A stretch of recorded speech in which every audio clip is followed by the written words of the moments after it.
Assalamualaikum, salam sehat, salam berbahagia semua. Kembali membaca Harry Potter dan Tawanan Azkaban.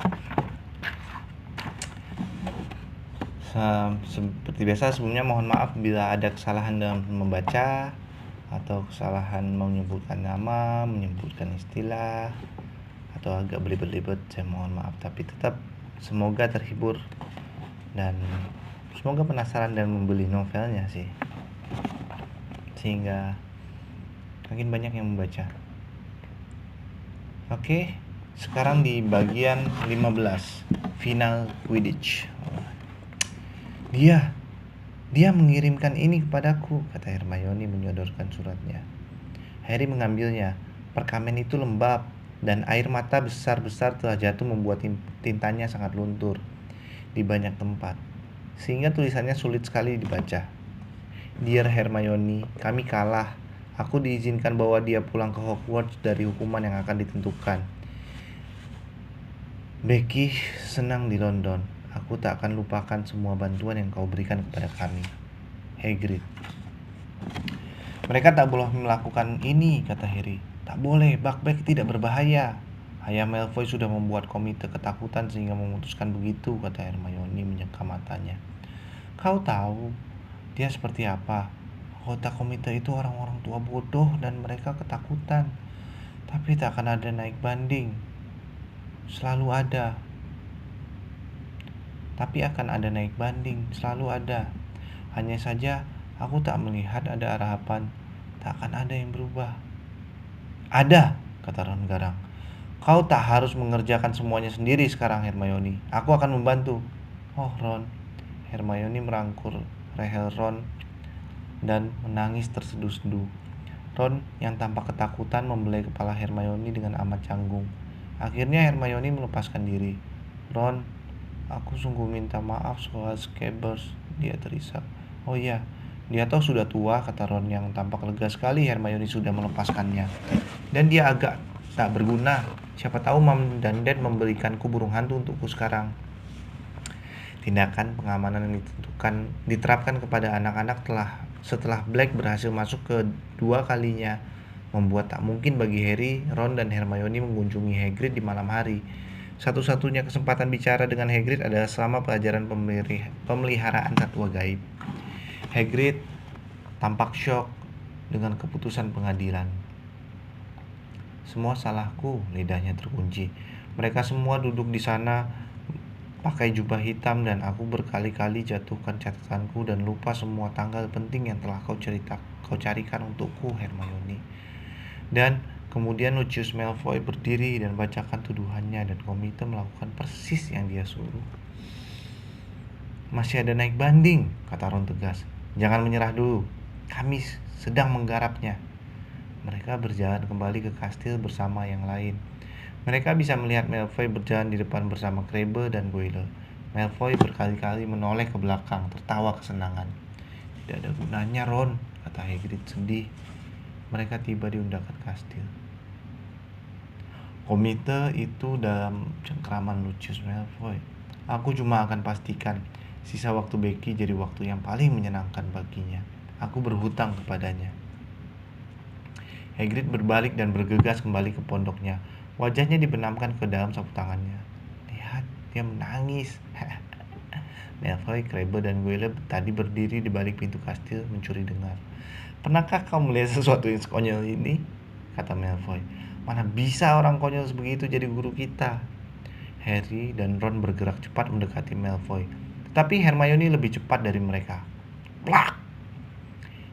Dia telah menampar Malfoy dengan sekuat tenaga. Malfoy terhuyung. Harry, Ron, dan Goyle berdiri terperangah, sementara Hermione mengangkat tangannya lagi. Jangan berani-berani kau mengatai Hagrid konyol lagi. Kau anak brengsek, jahat. Hermione, kata Ron lemah.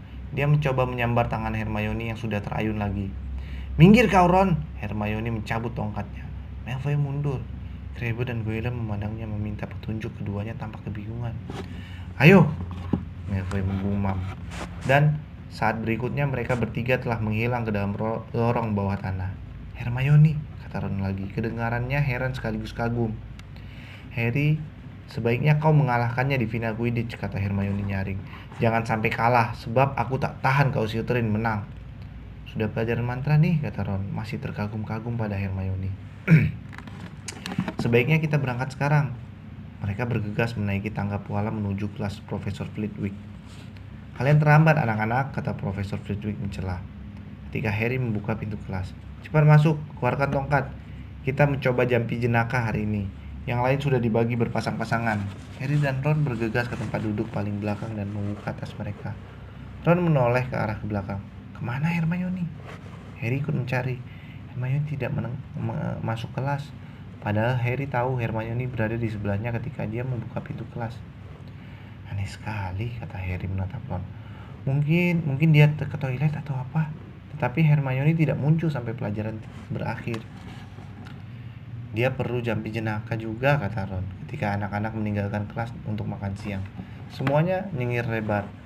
Jampi jenaka membuat mereka semua merasa puas dan senang. Hermione juga tidak muncul untuk makan siang. Saat mereka menghabiskan pie apple mereka, pengaruh jampi jenaka sudah mulai pudar. Harry serta Ron sudah mulai agak cemas. Menurutmu mungkinkah Malfoy melakukan sesuatu padanya? Tanya Ron cemas. Ketika mereka bergegas ke menara Gryffindor, mereka melewati satpam troll dan menyebut kata kunci kepada si nyonya gemuk.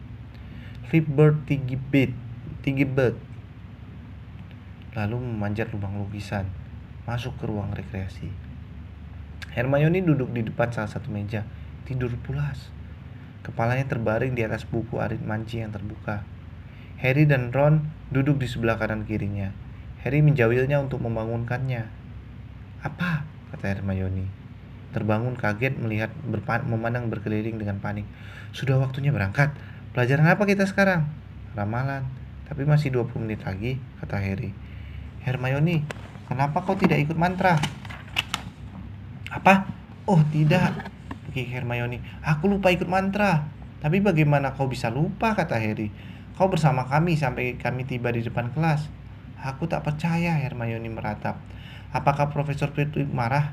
Oh, gara-gara Malfoy aku memikirkan dia dan lupa segalanya. Tahu tidak Hermione, kata Ron menunduk menatap buku aritmanci besar yang digunakan Hermione sebagai bantal. Menurutku kau kecapean. Kau bekerja terlalu keras. Tidak, kata Hermione menyibak rambutnya dari matanya, memandang berkeliling dengan putus asa mencari tasnya. Aku cuma teledor, cuma itu. Sebaiknya aku menemui Profesor Flitwick dan minta maaf. Sampai ketemu di ramalan. Hermione bergabung dengan mereka di kaki tangga yang menuju kelas Profesor Trelawney 20 menit kemudian. Dia tampak sangat resah. Aku tak mengerti bagaimana aku bisa tidak ikut jampi jenaka.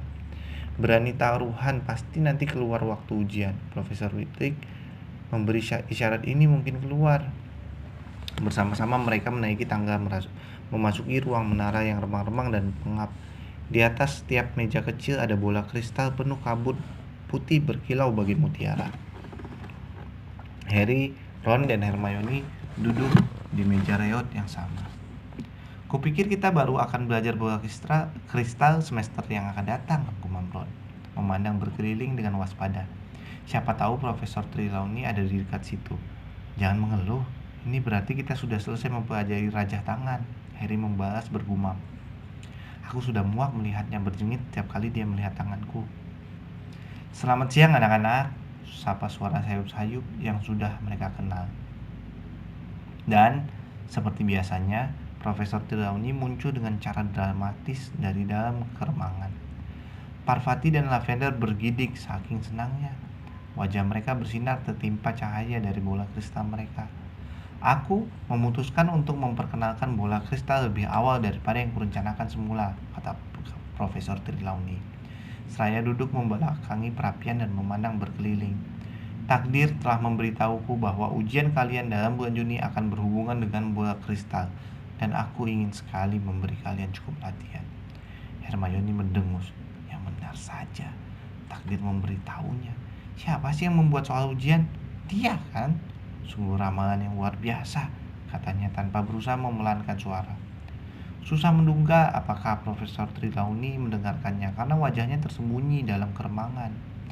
Meskipun demikian, Profesor Trelawney melanjutkan seakan dia tidak mendengarkan.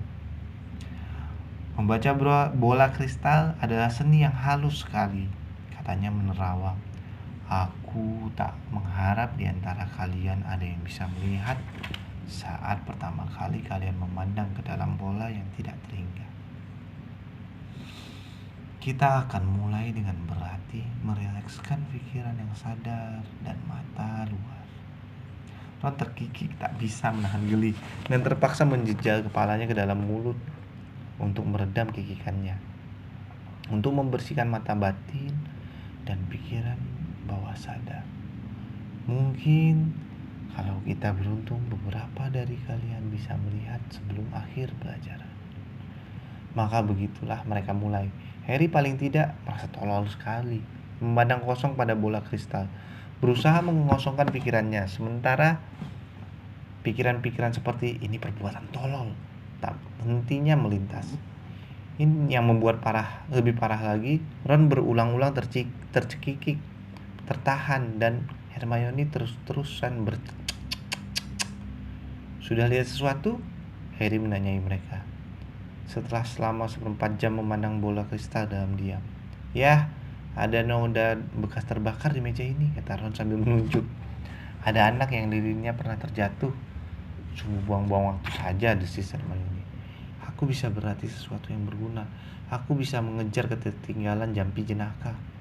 Profesor Trelawney berjalan melewati mereka. Apakah ada yang ingin kubantu menafsirkan tanda-tanda berkabut dalam bolanya? Dia bergumam di tingkah gemerincing gelang-gelangnya. Aku tak perlu bantuan, bisik Ron. Sudah jelas apa artinya ini. Akan ada banyak kabut malam ini. Hermione dan Harry meledak tertawa. Astaga, kata Profesor Trelawney. Sementara semua kepala menoleh ke arah mereka. Parvati dan Lavender tampak ngeri. Kalian mengganggu getaran kekuatan nujum. Profesor Trelawney mendekat dan mengamati bola kristal mereka. Hati Harry mencelos. Dia yakin betul apa yang akan terjadi. Ada sesuatu di sini. Profesor Trelawney berbisik, mendekatkan wajahnya ke bola kristal sehingga bola itu dipantulkan 2 kali di kacamatanya yang lebar. Ada yang bergerak. Tapi apa itu? Harry siap mempertaruhkan segalanya, termaksud firebolt-nya, bahwa yang akan dikatakan Profesor Trelawney bukan berita bagus. Dan benar saja. Nah, Profesor Trelawney mendesah menatap Harry. Tampak di sini lebih jelas daripada sebelumnya. Nah, mengendap-endap mendekatimu. Semakin dekat Astaga, kata Hermione keras. Jangan Grim konyol itu lagi. Profesor Trelawney mengangkat mata yang besar memandang Hermione. Parvati membisikkan sesuatu kepada Lavender. Lalu mereka berdua ikut membelalak kepada Hermione. Profesor Trelawney menegakkan diri mengawasi Hermione dengan kemarahan yang tampak jelas. Terpaksa aku katakan bahwa saat ini pertama kau memasuki kelas ini, nak. Jelas bahwa kau tidak memiliki apa yang dituntut oleh seni agung ramalan. Sungguh terus terang saja, belum pernah aku punya murid yang pikirannya begitu biasa. Sekejap ruangan hening. Kemudian, baiklah, kata Hermione tiba-tiba sambil bangkit dan menyingkap kabut massa, buku menyingkap kabut massa ke dalam tasnya. Baiklah, dia mengulangi, mengayunkan tasnya ke bahunya dan menabrak Ron sampai nyaris jatuh dari kursinya. Aku menyerah. Aku tidak ikut lagi. Dan seluruh kelas terkesima melihat Hermione berjalan ke pintu tingkap, menendangnya sampai terbuka, dan menuruni tangga menghilang dari pandangan. Butuh beberapa menit sebelum kelas bisa tenang lagi. Profesor Trelawney tampaknya sudah lupa sama sekali akan Grim. Dia mendadak berbalik dari meja Ron dan Harry, bernapas agak berat, sementara mengencangkan syal tipis ke tubuhnya. Oh, kata Lavender tiba-tiba, membuat semua orang kaget. Oh, Profesor Trelawney, saya baru ingat. Anda sudah melihatnya meninggalkan kelas, kan? Betul kan, Profesor? Menjelang Paskah, salah satu dari kita akan meninggalkan kita selamanya. Anda sudah mengatakannya lama sebelumnya, Profesor. Profesor Trelawney memberi senyum samar. Ya, nak, Memang sudah tahu bahwa Miss Granger akan meninggalkan kita. Meskipun demikian, orang biasanya berharap dia salah membaca pertanda. Mata batin kita kadang-kadang membebani. Lavender dan Parvati tampak kagum sekali dan merapat agar Profesor Trelawney bisa bergabung di meja mereka. Hari yang parah buat Hermione, gumam Ron kepada Harry. Dia tampak terpesona. Ya, Harry menggerling ke dalam bola kristalnya, tapi tak melihat apa-apa kecuali kabut putih yang melayang-layang. Betulkah Profesor Trelawney melihat Grimnya lagi? Akankah dia melihatnya juga? Gawat kalau dia mengalami kecelakaan nyaris fatal lagi. Mengingat final Quidditch sudah semakin dekat. Liburan pasca tak bisa disebut santai. Murid-murid kelas 3 belum pernah mendapat PR sebanyak itu. Saking banyaknya. Neville Longbottom tampaknya nyaris pingsan saking cemasnya. Dan dia bukan satu-satunya yang begitu. Yang begini mana bisa disebut liburan? Seamus Finnegan menggerutu di dalam ruang rekreasi pada suatu sore. Ujian kan masih lama. Kerajinan amat sih mereka. Tetapi tak ada yang tugasnya sebanyak Hermione. Bahkan tanpa pelajaran ramalan, dia mengambil lebih banyak pelajaran dibanding teman-temannya. Dia biasanya yang paling akhir meninggalkan ruang rekreasi di malam hari, dan yang pertama tiba di perpustakaan keesokan paginya. Di bawah matanya sekarang ada lingkaran-lingkaran hitam seperti Lupin, dan dia tampaknya terus-menerus mau menangis. Ron sudah mengambil alih tanggung jawab untuk naik banding soal Buckbeak. Kalau tidak mengerjakan tugas-tugasnya, dia tekun membaca buku-buku tebal dengan judul-judul seperti buku pegangan psikologi Hippogriff dan unggas atau buas, telaah tentang kebrutalan Hippogriff. Begitu asiknya Ron sampai dia lupa bersikap sangar kepada Crookshanks. Harry sementara itu harus menyempatkan diri membuat PR di sela-sela latihan Quidditch-nya setiap hari. Belum lagi diskusi tentang taktik yang tak ada habis-habisnya dengan Wood. Pertandingan Gryffindor Slytherin akan berlangsung pada Sabtu pertama setelah liburan Paskah. Slytherin sementara ini unggul dalam turnamen dengan tepat 200 angka. Ini berarti sepertinya yang tak bosan-bosannya diingatkan oleh Wood pada timnya bahwa mereka perlu memenangkan pertandingan dengan melebihi angka itu untuk memperoleh piala. Itu juga berarti bahwa beban kemenangan paling berat jatuh ke pundak Harry karena menangkap Snitch bernilai 150 angka. Jadi kau baru boleh menangkapnya kalau kita sudah unggul lebih dari 50 angka. Wood tak henti-hentinya mengingatkan Harry. Hanya kalau kita sudah menang lebih dari 50 angka, Harry. Kalau tidak, kita memenangkan pertandingan tetapi kehilangan piala. Kau paham kan? Kau baru boleh menangkap Snitch kalau kita... Oke, aku tahu Oliver, teriak Harry. Seluruh penghuni Gryffindor terobsesi oleh pertandingan yang akan berlangsung. Gryffindor belum pernah memenangkan pertandingan lagi sejak sisi legendaris Charlie Weasley, kakak tertua kedua Ron, meninggalkan tim. Tetapi Harry sangsi, apakah ada di antara mereka, bahkan Wood, yang punya keinginan menang sebesar ini? Kebencian di antara Harry dan Malfoy telah mencapai puncaknya. Malfoy masih jengkel dengan kejadian pelemparan lumpur di Hogsmeade, dan lebih gusar lagi karena Harry entah bagaimana berhasil menghindar dari hukumannya. Harry belum lupa usaha Malfoy menyabotase dalam pertandingan melawan Ravenclaw. Tetapi masalahnya Buckbeak lah yang membuatnya paling bertekad mengalahkan Malfoy di depan seluruh sekolah. Seingat anak-anak, belum pernah ada yang menjelang pertandingan yang suasana yang setegang ini. Selesai liburan, masing-masing sudah sedemikian rupa sehingga bisa meledak setiap saat. Gesekan-gesekan kecil terjadi di koridor-koridor, memuncak dengan insiden yang tak menyenangkan yang diakhiri dengan anak kelas 4 Gryffindor dan anak kelas 6 Slytherin dibawa ke rumah sakit dengan daun-daun bawang bermunculan dari dalam telinga mereka. Harry sendiri kerepotan menghadapi berbagai gangguan. Dia tak bisa berjalan ke kelas tanpa anak-anak Slytherin menjulurkan kaki berusaha menjegalnya.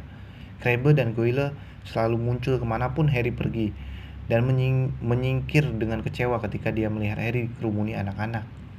Wood telah memberi instruksi agar Harry selalu ditemani kemanapun dia pergi. Siapa tahu anak-anak Slytherin akan melakukan sesuatu membuat Harry tak bisa ikut bertanding. Semua penghuni Gryffindor menyambut tantangan ini dengan sangat antusias, sehingga tak mungkin bagi Harry tiba di kelasnya tepat waktu. karena dia selalu dikelilingi rombongan besar anak-anak kelas yang bising. Harry sendiri lebih mencemaskan keselamatan firebolt-nya daripada dirinya sendiri. Kalau tidak sedang dipakai terbang, Harry menyimpan dalam koper yang terkunci. Dia sering berlari pulang ke menara Gryffindor pada jam istirahat untuk ngecek apakah sapunya masih ada. Semua kegiatan yang biasa dalam ruang rekreasi Gryffindor ditinggalkan pada malam sebelum pertandingan. Bahkan Hermione pun meninggalkan buku-bukunya. "Aku tak bisa belajar, aku tak bisa konsentrasi," katanya tegang. Suasananya bising sekali. Fred dan George Weasley mengatasi stres mereka dengan jalan berteriak lebih keras dari biasanya dan bergembira secara berlebihan. Oliver Wood membungkuk di atas maket lapangan Quidditch di sudut, mendorong-dorong boneka-boneka kecil di lapangan itu dengan tongkatnya, dan bergumam sendiri. Angelina, Alicia, dan Katie tertawa mendengar gurauan George. Harry duduk bersama Ron dan Hermione jauh dari pusat keramaian, berusaha tidak memikirkan esok hari. Karena setiap kali dia teringat pertandingan, akan ada sensasi mengerikan seakan sesuatu yang sangat besar mendesak ingin keluar dari perutnya. "Kau akan baik-baik saja," kata Hermione, meskipun dia sendiri tanpa ngeri. "Kau kan punya firebolt," kata Ron. "Yeah," kata Harry, perutnya melilit. Lega sekali rasanya ketika Wood tiba-tiba berdiri dan berteriak, "Suruh anggota tim tidur!" Tidur Harry tak nyenyak. Mula-mula dia bermimpi dia bangun kesiangan dan Wood berteriak-teriak, "Di mana kau? Kami terpaksa memakai Neville." Kemudian dia bermimpi bahwa Malfoy dan anggota tim Slytherin lainnya datang ke pertandingan naik naga. Harry sedang terbang secepat mungkin, berusaha menghindari semburan api dari mulut tunggangan Malfoy. Ketika dia sadar, dia lupa tidak naik firebolt-nya. Harry terjatuh dari angkasa dan terbangun dengan kaget. Baru beberapa detik kemudian, Harry sadar bahwa pertandingan belum dimulai, bahwa dia aman dalam tempat tidurnya, dan bahwa tim Slytherin jelas tidak diizinkan bermain dengan menaiki naga. Harry merasa haus sekali, sebisa mungkin tidak membuat suara. Harry turun dari tempat tidurnya dan menuang air dari teko perak di bawah jendela. Di luar sunyi dan tenang, tak ada angin yang menggoyangkan pucuk-pucuk pohon di hutan terlarang. Dedaunan perkasa tak bergerak dan tampaknya tak berbahaya. Kelihatannya kondisi pertandingan kali ini sempurna. Harry menaruh pialanya dan baru akan kembali ke tempat tidurnya ketika matanya menangkap sesuatu. Ada binatang berkeliaran di lapangan rumput yang berkilauan keperakan. Harry melesat ke meja sebelah tempat tidurnya, menyambar kacamatanya dan memakainya. Kemudian bergegas kembali ke jendela. Tak mungkin itu Grim. Tidak sekarang, tidak tepat sebelum pertandingan. Dia menyipitkan matanya memandang lapangan rumput sekali lagi. Dan setelah semenit mencari-cari dengan panik melihatnya, binatang itu berjalan di tepi hutan sekarang. Dia sama sekali bukan Grim, melainkan seekor kucing. Harry mencekram ambang jendela dengan lega ketika dia mengenali ekor sikat botol. Ternyata cuma si Crookshanks. Atau betulkah itu cuma Crookshanks? Harry menyipitkan mata, menempelkan hidungnya sampai rata ke kaca. Crookshanks kelihatannya berhenti. Harry yakin dia bisa melihat binatang lain bergerak dalam keremangan pepohonan juga. Dan saat berikutnya binatang itu muncul. Anjing besar berburu lebat panjang bergerak diam-diam menyeberangi lapangan. Crookshanks berjalan di sebelahnya. Harry terbelalak. Apa artinya ini? Kalau Crookshanks juga bisa melihat anjing itu, bagaimana anjing itu merupakan tanda kematian Harry? "Ron!" Harry mendesis. "Ron, bangun! Aku perlu kau untuk memberitahuku apakah kau bisa melihat sesuatu." "Masih gelap, Harry," gumam Ron dengan suara mengantuk. "Kau mau apa sih? Di bawah sana." Harry cepat-cepat melongok kembali keluar jendela. Crookshanks dan si anjing sudah lenyap. Harry memanjat ke ambang jendela untuk melihat ke tempat yang dinaungi bayangan gelap kastil. Tapi mereka tak ada. Kemana perginya mereka? Dengkur keras memberitahu bahwa Ron sudah tertidur lagi. Harry dan anggota tim Gryffindor lainnya memasuki aula besar keesokan harinya disambut tepukan riuh. Harry mau tak mau nyengir ketika melihat baik-baik meja Ravenclaw maupun Hufflepuff bertepuk tangan untuk mereka juga. Meja Slytherin mendesis keras ketika mereka lewat. Harry melihat Malfoy tampak lebih pucat dari biasanya. Wood melewatkan waktu sarapan untuk membujuk anggota timnya agar makan, sementara dia sendiri tak menyentuh apa-apa. Kemudian dia menyuruh mereka buru-buru ke lapangan sebelum yang lain selesai sarapan. agar mereka mendapatkan gambaran kondisi lapangan. Ketika mereka meninggalkan aula besar, semua bertepuk tangan lagi. Oke, semoga sukses Harry, seru Cho Chang. Harry merasa wajahnya berwarna merah. Oke, tak ada angin. Matahari sedikit kelewat terang. Ini bisa menyesatkan pandanganmu, jadi hati-hati. Lapangan cukup keras, bagus. Jejakan kita bisa keras. Wood berjalan mengelilingi lapangan, memandang berkeliling, diikuti anggota timnya. Akhirnya mereka melihat pintu depan kastil terbuka dari kejauhan dan seluruh sekolah turun ke halaman. Kamar ganti, kata Wood tegang. Tak seorang pun dari mereka bicara ketika mereka bergantian memakai jubah merah tua mereka. Dalam hati Harry bertanya apakah mereka semua merasakan seperti yang dia rasakan. Seakan dia telah memakan sesuatu yang menggeliat-geliat waktu sarapan tadi. Rasanya baru sekejap Wood berkata, "Oke, sudah waktunya kita berangkat." Mereka memasuki lapangan di tengah gelombang kebisingan. 3/4 penonton memakai warna merah, melambaikan bendera-bendera merah dengan lambang singa Gryffindor atau mengacung-acungkan spanduk dengan slogan-slogan seperti "Ayo Gryffindor" atau "Singa memang juara".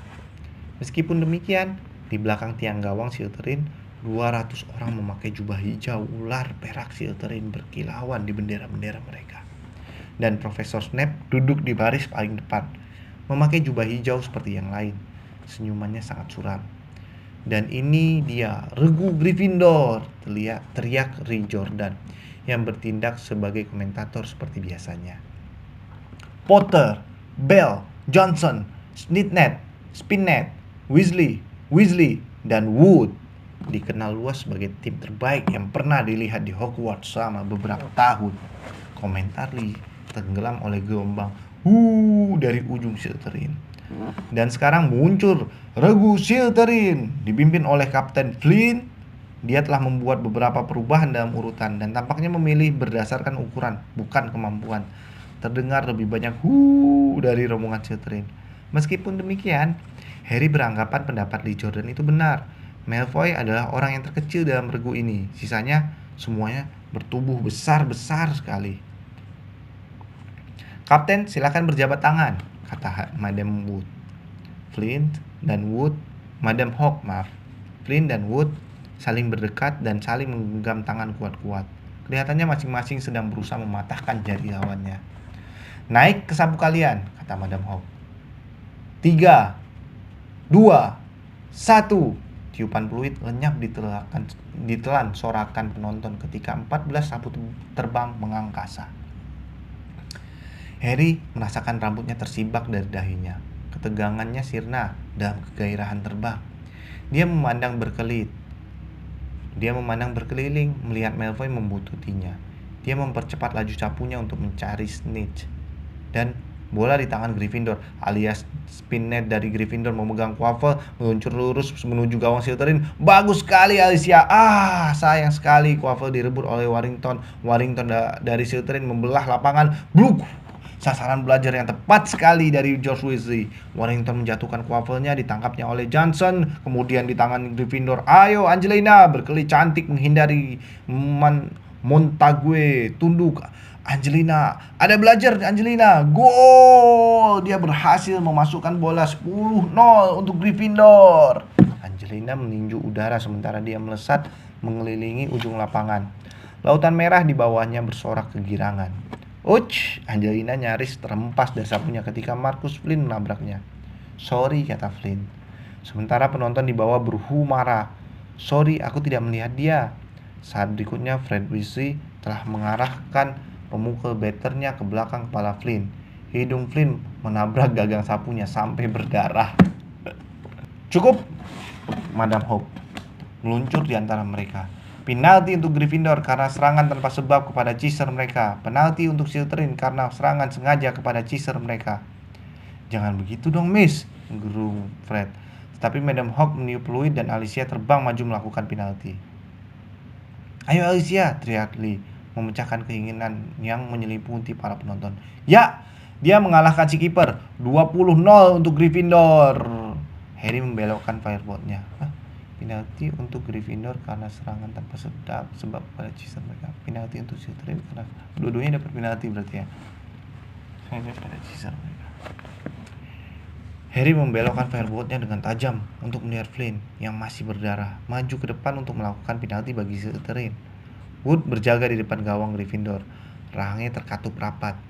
Tentu saja, Wood kiper hebat. Lee Jordan memberitahu penonton, sementara Flynn menunggu peluit Madam Hawk. Hebat, sulit ditembus, sungguh sulit. Ya, aku tak percaya. Wood menyelamatkan gawang Gryffindor. Lega. Harry terbang menjauh, memandang berkeliling mencari Snitch, tapi tetap memastikan dia mendengar semua komentar Lee Jordan. Dia harus menjauhkan Malfoy dari Snitch sampai Gryffindor sudah unggul 50 angka. Bola di tangan Gryffindor, bukan di tangan Slytherin, bukan. Kembali ke bola ke tangan Gryffindor, berhasil direbut Katie Bell. Katie Bell dari Gryffindor memegang quaffle, dia meluncur ke gawang dan itu sengaja. Montague, Chaser dari Slytherin, memotong di depan Katie, tapi alih-alih merebut quaffle dia malah menyambar kepala Katie. Katie terjungkir balik di udara, berhasil bertahan di atas sapunya tapi quaffle-nya terjatuh. Peluit Madam Hawk berbunyi lagi sementara dia terbang ke arah Montague dan memarahinya. Semenit kemudian Katie berhasil memasukkan bola penalti melewati kiper Slytherin. 30-0. Rasain, dasar licik, dasar. Jordan, kalau kau tidak bisa berkomentar tanpa memihak, saya mengomentari sesuai yang terjadi, Profesor. Harry merasakan entakan kekuatan kegairahan. Dia telah melihat Snitch berpendar berkilauan di kaki salah satu tiang gawang Gryffindor.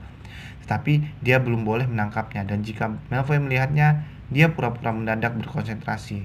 Harry memutar firebolt-nya meluncur menuju gawang Slytherin. Berhasil, Malfoy juga meluncur mengejarnya. Rupanya mengira Harry melihat Snitch di sana. Wush! Salah satu belajar mendesing melewati telinga kanan Harry. Hasil pukulan better raksasa Slytherin, Derek. Sesaat berikutnya, wush, belajar kedua menyerepet siku Harry. Better satunya boleh bergerak ke arahnya. Sekilas Harry melihat Boleh dan Derek meluncur ke arahnya pemukul mereka terangkat. Harry mengarahkan firebolt-nya ke atas pada detik terakhir. Akibatnya, Boleh dan Derek bertabrakan dengan bunyi yang sangat mengerikan. Pekik Jordan. Kedua better Slytherin saling jauh memegangi kedua kepala masing-masing. Sakit ya? Kalian harus lebih gesit dari itu kalau mau mengalahkan firebolt. Dan bola kembali di tangan Gryffindor setelah Johnson berhasil merebut quaffle. Flynn Flynn merendenginya. Sosok matanya Angelina cuma bergurau. Profesor, cuma bergurau, Profesor. Oh tidak, Flynn berhasil merebut bola. Flynn terbang ke arah gawang Gryffindor dan ayo Wood selamatkan. Tetapi Flynn berhasil mencetak gol. Terdengar sorakan riuh dari anak-anak Slytherin dan Lee mengumpat-ngumpat keras sehingga Profesor McGonagall berusaha menjauhkannya dari megapon sihir darinya. Maaf Profesor, maaf. Tak ada yang terjadi lagi. Tak akan terjadi lagi. Gryffindor masih unggul 30 lawan 10. Ayo, bola di tangan Gryffindor. Pertandingan itu menjadi pertandingan paling kotor yang pernah diikuti Harry.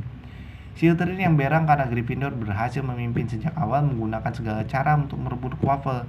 Boleh memukul Alicia dengan pemukulnya dan berkilah bahwa dia mengira Alicia itu belajar. George Weasley menyikut wajah Boleh sebagai balasannya. Madam Hawk memberikan penalti bagi kedua tim, dan Wood kembali berhasil menyelamatkan gawangnya dengan spektakuler sehingga angka menjadi 40-10 untuk Gryffindor. Snitch telah lenyap lagi. Malfoy masih tetap menempel Harry yang melayang di atas pertandingan, mencari-cari Snitch. Begitu Gryffindor unggul 50 angka, Katie mencetak gol 50-10. Fred dan George Weasley terbang mengelilingi Katie berjaga-jaga kalau ada anak Slytherin yang mau membalas dendam. Boleh dan Derek menggunakan kesempatan absennya Fred dan George untuk mengarahkan kedua belajarnya kepada Wood. Kedua bola itu menyusul menghantam perut Wood, dan Wood berguling di udara mencekram sapunya amat kesakitan. Madam Hawk marah sekali. Kalian dilarang menyerang kiper kecuali quaffle ada di area gol, dia berteriak kepada Boleh dan Derek. Penalti untuk Gryffindor, dan Angelina berhasil memasukkan bola 60-10. Beberapa saat kemudian Fred Weasley menghantamkan belajar ke arah Wellington, membuat quaffle terlepas dari tangannya. Alicia menyambarnya dan memasukkannya ke gawang Slytherin 70-10. Anak-anak Gryffindor di bawah berteriak-teriak sampai serah. Gryffindor sudah unggul 60 angka. Jika Harry menangkap Snitch sekarang, piala Quidditch menjadi milik mereka. Harry hampir bisa merasakan ratusan pasang mata mengikutinya saat dia terbang di atas lapangan, tinggi di atas pertandingan, dengan Malfoy di belakangnya. Dan kemudian dia melihatnya, Snitch berkilauan kira-kira 6 meter di atasnya. Harry menambah kecepatan sapunya. Angin menderu di telinganya. Dia menjulurkan tangannya, tetapi mendadak firebolt-nya melambat. Dengan ngeri dia menoleh. Malfoy telah melemparkan dirinya ke depan, memegang ekor firebolt, menariknya. "Kau!" Harry marah sekali sehingga ingin memukul Malfoy, tapi tak sampai. Malfoy tersengal-sengal kelelahan dalam usahanya menahan firebolt. Tetapi matanya berkilat licik. Dia berhasil mendapatkan yang dia inginkan. Snitch telah menghilang lagi. Penalti untuk Gryffindor. Belum pernah aku melihat tatik macam ini, jerit Madam Hawk, melesat ke tempat Malfoy yang meluncur kembali ke Nimbus 2001-nya. Penipu licik, Lee Jordan meraung dalam megafonnya, berkelit menghindar tangkapan Profesor McGonagall. Brengsek. Profesor McGonagall tidak menegurnya. Dia bahkan mengacung-acungkan tinjunya ke arah Malfoy. Topinya merosot. Dia juga berteriak-teriak marah. Sampai Profesor McGonagall. Alicia melakukan penalti, tetapi saking jengkelnya bolanya meleset semeter lebih. Tim Gryffindor kehilangan konsentrasi. Sebaliknya, Slytherin yang senang dengan kelicikan Malfoy terhadap Harry semakin bersemangat. Slytherin memegang bola, Slytherin menuju gol. Montague berhasil memasukkan bola, Lee Jordan mengeluh. 70-20 untuk Gryffindor. Harry sekarang mengawasi Malfoy begitu dekat, sehingga lutut mereka berkali-kali bergesekan. Harry tak akan membiarkan Malfoy berada dekat Snitch. "Minggir, Potter!" teriak Malfoy frustasi ketika dia mencoba memutar dan ternyata Harry sudah menghadangnya. Angelina Johnson menangkap Quaffle untuk Gryffindor dan ayo Angelina, ayo. Harry memandang berkeliling. Semua pemain Slytherin kecuali Malfoy, bahkan kiper Slytherin juga meluncur ke arah Angelina. Semuanya akan memblokirnya. Harry memutar firebolt-nya membungkuk rendah sampai dia membujur rata di atas gagang sapunya, menyejak maju. Seperti peluru, dia meluncur ke arah gerombolan Slytherin. Para pemain Slytherin berpencar berhamburan ketika firebolt melesat ke arah mereka. Jalan Angelina mulus. Gol! Gryffindor unggul dengan angka 80 melawan 20. Harry yang hampir saja meluncur menabrak tempat duduk penonton berhenti di tengah udara, berputar dan meluncur kembali ke tengah lapangan. Dan kemudian dia melihat sesuatu yang membuat jantungnya berhenti. Malfoy menukik, wajahnya penuh kemenangan. Kira-kira semeter dari rumputan di bawah tampak berkilau kecil keemasan. Harry mengajukan firebolt-nya ke bawah, tetapi Malfoy sudah beberapa kilometer di depannya. Ayo, Harry mendesak sapunya.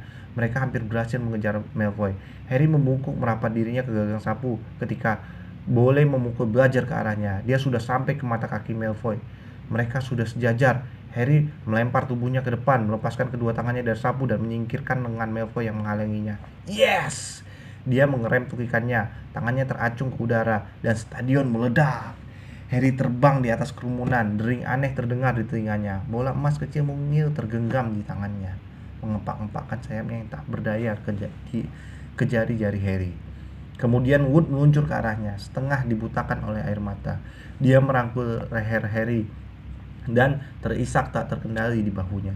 Harry merasakan benturan keras dari dua arah ketika Fred dan George menabrak mereka. Kemudian terdengar suara Angelina, Alicia, dan Katie. Kita memenangkan piala! Berpelukan serabutan tim Gryffindor mendarat di tanah sambil berteriak-teriak serak. Gelombang demi gelombang supporter merah memanjat pagar pembatas memasuki lapangan. Tangan-tangan menghujangi punggung-punggung mereka. Harry cuma bisa merasakan suara-suara dan tubuh-tubuh mendesaknya. Kemudian dia dan teman-teman timnya diangkat ke bahu para supporter. Setelah diangkat ke cahaya, dia melihat Hagrid. Jubahnya dipenuhi mawar-mawar merah. Kau kalahkan mereka, Harry. Kau kalahkan mereka. Tunggu sampai aku ceritakan pada Buckbeak. Tampak Percy melompat-lompat seperti orang gila. Semua martabat dilupakan. Profesor McGonagall terisak lebih keras daripada Wood, menyeka matanya dengan bendera besar Gryffindor, dan menyeruak di antara kerumunan menuju Harry yang tampak Ron dan Hermione. Mereka tak sanggup bicara saking terharunya. Mereka cuma bisa tersenyum berseri-seri ketika Harry dibawa ke deretan tempat duduk, ke tempat Dumbledore berdiri menanti piala Quidditch yang amat besar. Kalau saja ada Dementor, kata Wood dengan terseduh menyerahkan piala ke tangan Harry. Ketika Harry mengangkatnya ke atas, Harry merasa dia bisa menghasilkan Patronus yang paling hebat sedunia. Itu akhir dari bagian 15. Kasih komentar ya. Saya pada chapter ini bacanya agak buru-buru, agak jelas, atau bahkan terlalu terburu-buru sehingga tidak jelas. Itu sudah cukup pas karena suasananya memang menggairahkan menurut saya. Oke, terima kasih. Salam sehat, salam berbahagia. Assalamualaikum.